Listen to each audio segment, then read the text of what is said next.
그런데 이제 러시아가 마음 먹고 예. 지원을 할 수도 있는 상황이 된다. 그러니까 이러면은 이런 문제 때문에 우리가 러시아 우크라이나 전쟁에 무기를 못 보냈던 겁니다. 음, 이스라엘하고 비슷해요. 이스라엘이 제재 동참 안 한 이유도 네, 바로 앞에 시리아가 있기 때문이거든. 그런데 그 시리아 배후에 러시아가 있다고 본 그렇죠. 거예요. 그러니까 아, 이스라엘이 우크라이나 전쟁 개입 못 하잖아요. 우리도 지금 북한을 앞에 두고 있잖아요. 예, 그러니까 같은 처지인데 음, 그런데 이렇게 이제 저기 저 뭔가 안 줄 것처럼 하다가 그냥 빡 줘버리는. 그리고 음, 그게 뽀록 나버리는 요런 게 이제 러시아 입장에서 보면 괘씸죄에 해당될 거 아니에요. 그렇죠. 그렇게 되면은 북한에 대한 어떤 군사 기술 지원도 있지만은 음, 북한의 일단 식량 에너지 지원만 해도 네, 북한은 이제 국제적 포위망을 완전히 뚫어버리기 때문에 그렇죠. 예, 이런 부분들만 해도 사실은 큰 거예요. 그리고 저기 최근에 나진, 하산 네, 그 저기 이제 북한 러시아 접경 지역에 열차 화물 열차가 요즘 엄청나게 음, 늘어나고 다니고 있어요. 네, 거기에 무기도 들었다는 소문도 있고 별의별 게 다 들었다는 소문이 있어요. 이미 포위망이 뚫린 거예요. 음, 그래서 그 저 북한에다가 이제 그런 여러 가지 어떤 그 국제 제재 어떤 그 뒷문을 열어주고 네, 그다음에 더 심각한 게 있어 보이는데 최근에 일본이 이제 그 지역의 강국으로서 러시아 제재에 앞장서 오니까 일단 일본을 혼내주려고 러시아가, 네, 작년에 홋카이도 앞바다에서 그 저 러시아 핵 잠수함이 나타나가지고 SLBM 네, 수중 미사일을 쏴버렸어요. 그게 아, 홋카이도 쪽으로 날아갔어. 일본이 깜짝 놀랐겠네요. 엄청난 무력시. 그걸 또 한 번도 아니요. 지난 여름에 두 번이나 하고. 아, 그러고 나서 그 저 쿠릴열 또 있어요. 네, 홋카이도 이제 북쪽으로 옛날에 일본이 자기네 영토라고 지금도 영토 음, 음, 분쟁하는 음. 그 쿠릴열도에 푸틴이 미사일을 배치한다는겨. 왜 이것도 그럴까? 어디를 만만치 향할까? 않네요. 일본. 코앞에 일본이죠. 예. 그런데 여기서 그 방향을 조금만 틀면은 한국이요. 그렇죠. 그 핵잠수함이 옆에 있으니까. 홋카이도에 있던 게 독도 쪽으로 아, 하루만 와도 조금만 와도 우리 앞바다에서 이제 그럼 잠수함 발사 미사일 쏠 수 있는 거요.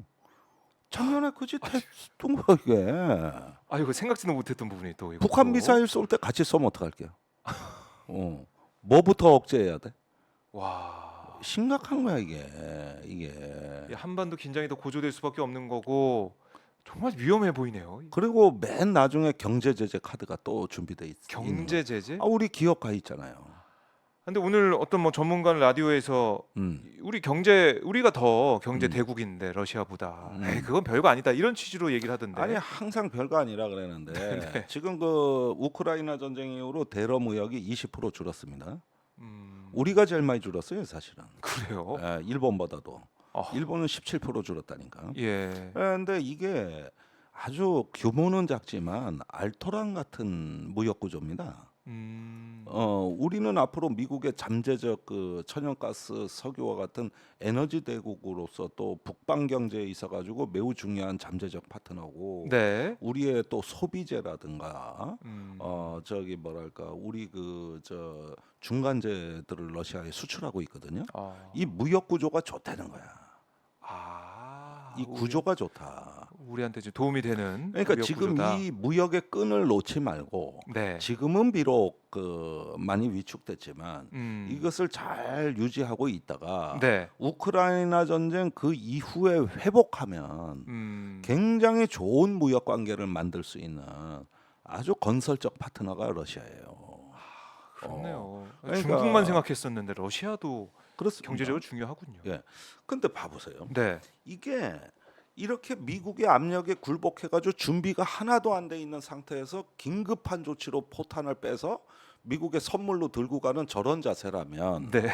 앞으로 대만 해협에서 위기가 음, 발생했을 때 아, 이런 자세라면 네. 미국의 요구를 무시할 나라 같아? 중국이 음, 보는 건 이 지점이에요.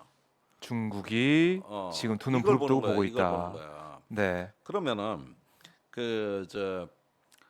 틀림없이 네. 이제 주한미군이 대만에 지원되는 거를 뒤에서 후방 기지 역할을 하거나 아니면 주한미군의 어떤 중요한 그 전략적 기여를 한국이 해야 되는데 이거 거절할 리가 없는 거예요. 이런 태도만 봐. 이게 중국이 유심히 보는 건데. 그러면은 최근에 중국군이 서해에서 매일 군사 훈련을 해요. 거기도 하고 있군요. 중대한 군사 행동을 한다고 자기들 스스로 발표하거든. 그리고 작년 올해부터 실탄 사격 훈련 횟수가 잦아졌어요. 네. 이게 산둥반도 일대 그 북부 정부에서부터 이 밑으로 내려오는 이 어떤 그 해상 라인에서 벌어지는데 이 훈련을 왜 하는 거냐? 동경 124도 부근 한중 간의 그 중간선이라고 할 수 있는 네. 이쪽 일대까지 들어오고 있거든요. 대만 유사시에 음. 주한미군이나 주일미군이 대만으로 투입되는 걸 차단하는 훈련입니다. 그래서 미국의 항공모함이나 네. 구축함이나 이런 게 대만 쪽으로 향하는 거를 중간의 지점 어디선가 차단하는 임무를 부여받은 거예요. 야, 그렇게 벌써 준비를 하고 있고. 준비를 하고 있어요. 그러면은 이제 봐봐요. 이게 우리가 서해에서 중국군의 총성이 들린다. 예. 동해에선 러시아 잠수함이 보인다. 이렇게 동서로부터 양쪽에서 그 거대한 압력이 들어오는 대압착의 시대. 네. 대압착의 시대. 예. 야, 이 트리거가 당겨진 거예요. 이 진짜 이 기밀 문서부터 시작된 음. 이 흐름이 이렇게까지 나비 효과처럼 예. 크게. 거기에다가 이제 한미일 그러면은 저 삼국이 단결해서 네.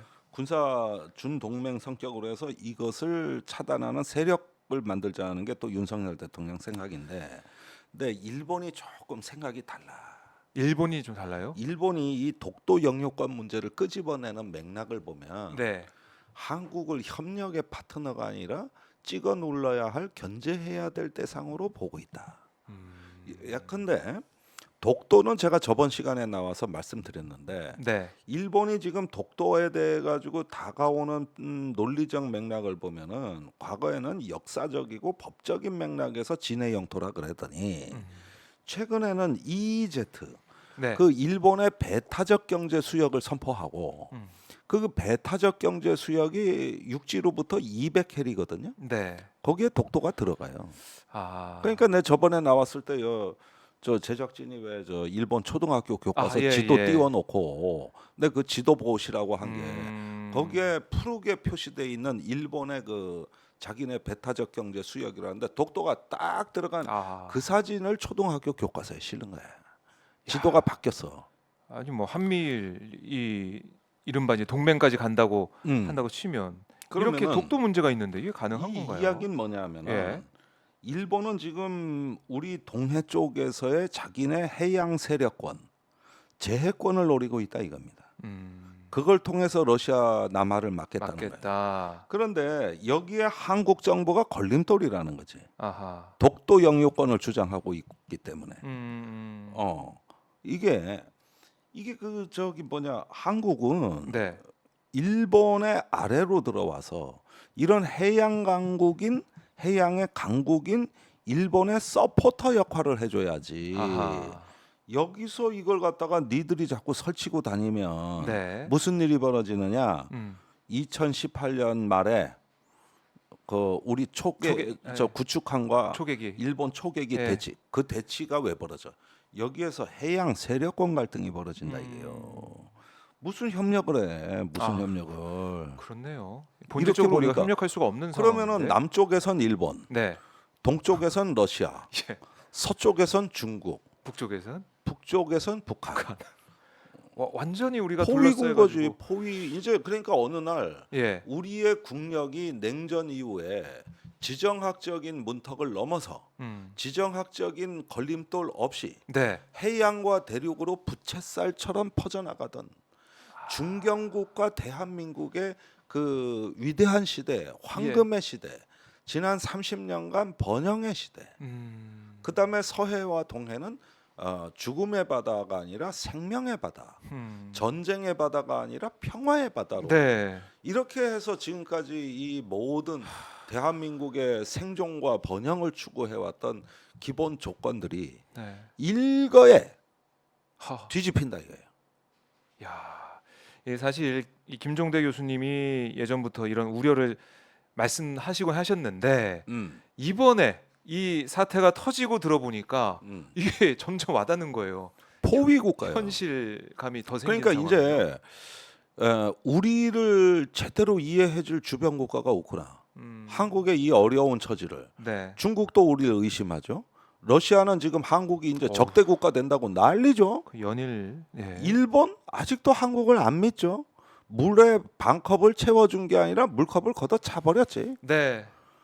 아. 잘 봐봐. 이게 누가 예. 이렇게 주변을 제대로 살피지도 않고 자기네 씨감자 같은 포탄을 넝큼넝큼 내주는 이런 삼류 국가를 누가 존중해 주겠습니까? 아. 예? 미국은 잘하고 있다고 그런 것. 미국은 이제 우리 편을 들어주는데 네. 바다 건너 있는데 아직은 한미 동맹이라는 안전판이 있는 건 사실이죠. 네. 그러나 한미 동맹은 원래 상수로 있었던 거고 이제는 어떤 그 한미 동맹이 주변 국가의 외교의 어떤 하나의 백그라운드 일종의 자원 역할을 해야 되는데 네. 아무런 역할을 못 해요. 아하. 그러다 보니까 지금 오히려 이제 한미 동맹 미국하고 양자가 잘 돼야 나머지도 잘 된다고 믿고 윤석열 대통령이 가는 건데 오기도 전에 청구서를 이렇게 많이 내놓는 건 내가 보다 처음 봤단 말이오. 아. 그 저 전기차 지원해서 우리 현대차 빼버렸지, 기아차 빼버렸지. 빼버렸죠. 16개 차종을 선정했는데 거기에 못 들어갔지. 없어요. 예. 그것만 때문에 모르겠는데 뜬금없이 철강 또 덤핑 관세 문제 삼겠다 그러지. 맞아요. 값싼 전기로 전기요금. 쓴 게 그게 바로 보조금이라는 아. 거야. 자다가 씨알이를 봉창 뜯는 소리를 하네. 그러니까요. 이게 갑자기 또 튀어나와가지고 경제적으로도 가뜩이나 지금 우려가 큰데. 그러니까 이해해 줄 줄 알았던 미국이 대한민국을 다 털어먹는 당사자란 말이에요 이게. 아 그러면 안 되는 거 아닙니까? 이해해주고 더 음. 챙겨주고 이래야 되는데. 그러니까 그럼 이번에 아직까지 별 말이 없이 그냥 네. 냉정하게 지켜보기만 하는 나라는 중국밖에 없어요. 나머진 다 뜯어먹겠다고 난리여 지금. 중국은 이런 거 시끄럽게 안 해. 대신 조용하게 한국을 배제하고 있습니다. 러시아는 즉각적으로 반응을 했는데 중국은 그렇지 않고. 러시아는 한 대 두들겨 패려고 이제 주먹 들고 나선다면 네. 중국은 피를 한 방울 뽑아가는 이제 한국하고 공급망은 동남아로 이전시키겠다. 이런 입장이에요. 더 무섭네요. 이게 이상한. 그러니까 우리가 여태까지 중국을 통해서 네. 무역 통상 국가로서 이제 잘 살아왔단 말이에요. 그렇죠. 그 기회를 동남아에 주겠다. 한국은 못 주겠다 이 얘기지.